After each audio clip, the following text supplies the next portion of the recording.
জীৱন যাত্ৰাৰ গতিপথত কাৰোবাক ভাল পালেই জানো আপোন কৰিব পাৰি? যাৰ মুখনি দেখিলে, যাৰ কাজল সনা চকু জৰি দেখিলে চলন্ত হৈ উঠা মনটোক জানো বাধা দি ৰাখিব পাৰি? তাইৰ এটি মিচিকে হাঁহিত বিচাৰি পোৱা, তাইৰ এষাৰ মাতত বিচাৰি পোৱা সুখৰ অনুভূতিবোৰ বাৰু কেনেকৈ বুকুত সাৱটি ৰাখিব পাৰি? কেতিয়াবা মন যায় তাইৰ লগত হেঁপাহ পলুৱাই কথা পাতিবলৈ। কেতিয়াবা মন যায় তাইৰ চকু জৰি থৰ হৈ চাই ৰ'বলৈ। কেতিয়াবা মন যায় তাইৰ সুখ দুখৰ সমভাগী হ'বলৈ।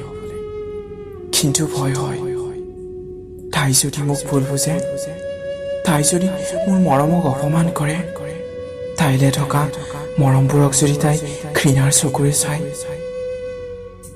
আৰু এনেকৈ মনতাৰে পাৰ হৈ ৰয় মোৰ সময়বোৰ। তাইলে থকা মৰমবোৰ বুকুৰ কোনোবাখিনিত হেঁচি ৰাখোঁ মই। তাইলে সাঁচি ৰখা হৃদয়ৰ কথাবোৰ হৃদয়তে সীমিত হৈ ৰয়।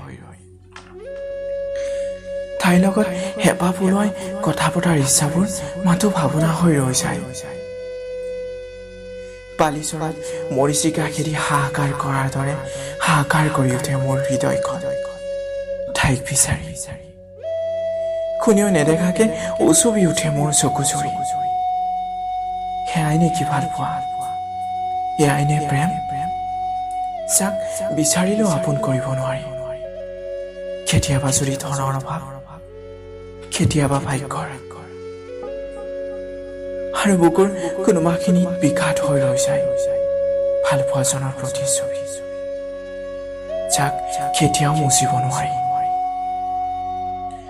তুজুই জ্বলাৰ দৰে হুমি হুমি জ্বলি ৰৈ মাথো বিঘাত অৰকনি।